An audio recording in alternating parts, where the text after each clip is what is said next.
సునాద స్వరము జనవరి 29. యేసు నీవు నన్ను చూచి నమ్మితివి, చూడక నమ్మిన వారు ధన్యులని అతనితో చెప్పెను. యోహాను సువార్త 20 అధ్యాయము 29 వచనం. యేసు తిరిగి లేచిన తర్వాత మరి తోమా అన్నాడు, నేను చేతులతో మేకుల గుర్తులను చూచి నా వేళ్ళు ఆ ప్రక్కలో ఉంచితే కానీ నేను నమ్మనని చెప్పాడు. తర్వాత యేసు వచ్చి నీ చేతులను నా ప్రక్కలో ఉంచి చూడు, అవిశ్వాసివి కాక విశ్వాసివై ఉండమని చెప్పాడు. చాలాసార్లు మనం దేవుని గురించి తెలుసుకున్నప్పుడు, ఆయన కార్యములు అద్భుతాలు విన్నప్పుడు మనం చూసి కానీ నమ్మము, అవి జరగవు అనుకుంటాం. అయితే ప్రభు ఈ రోజున చెప్తున్నాడు, చూచి నమ్మిన వారి కంటే చూడక నమ్మిన వారు ధన్యులని బయలుపరుస్తున్నాడు. అందుకే మనం దేవుని గురించి ఏ విషయమైనా నమ్మి విశ్వాసంతో పొందుకోవాలని ప్రభు కోరుతున్నాడు. ఆదికాండము 15 అధ్యాయం 6 వచనంలో చదివినప్పుడు దేవుడు అబ్రహామునకు వాగ్దానం చేశాడు, నీ సంతానం నేను ఆకాశ నక్షత్ర వలె చేస్తానన్నప్పుడు ఆయన యెహోవాను నమ్మెను, అది అతనికి నీతిగా ఎంచబడింది.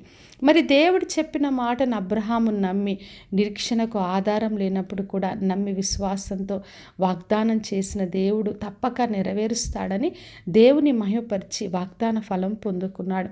అదేవిధంగా మనము కూడా దేవుడు మనకు వాగ్దానం ఇచ్చినప్పుడు నమ్మి విశ్వాసంతో అవి మనం పొందుకోవాలని ప్రభు కోరుతున్నాడు. ఎందుకంటే అన్నీ చూడలేం.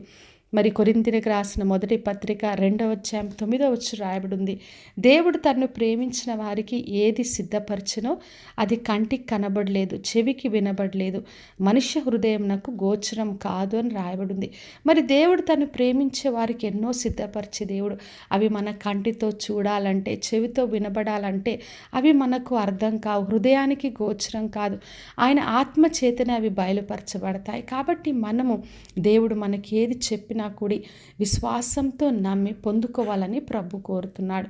కాబట్టి నా ప్రియ సహోదరి సహోదర, ఈ రోజున ఎటువంటి సందేహాలు, ఎటువంటి భయాలున్నా దేవుని యందు విశ్వాసం ఉంచుదాం. మరి చూడక నమ్మిన వారు ధన్యులని ప్రభు చెప్తున్నాడు. ఏదైతే ఆయన మనకు వాగ్దానం చేశాడో అది కంటికి కనిపించకపోయినా, చెవికి వినబడకపోయినా దేవుడు ఆత్మచేత మనకు బయలుపరచులాగున దేవుని ఆశ్రయించి ఆయన నుండి ప్రతి వాగ్దాన ఫలమును పొందుకుందాం. ప్రార్థన చేసుకుందాం. పరలోకమందున మా తండ్రి, మా దేవ, ఈరోజిచ్చిన వాగ్దానం కొరకే వందనాలు. ప్రతి ఒక్కరిని దీవించి ఆశీర్వదించండి ప్రభువా.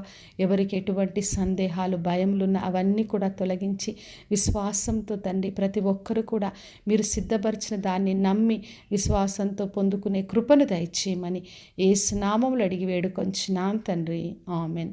ఈ శుభవచనము వినుచున్న ప్రతి ఒక్కరి జీవితంలో నెరవేర్చబడునుగాక. నేను మీ ప్రియ సహోదరి మంజులా చరణ్.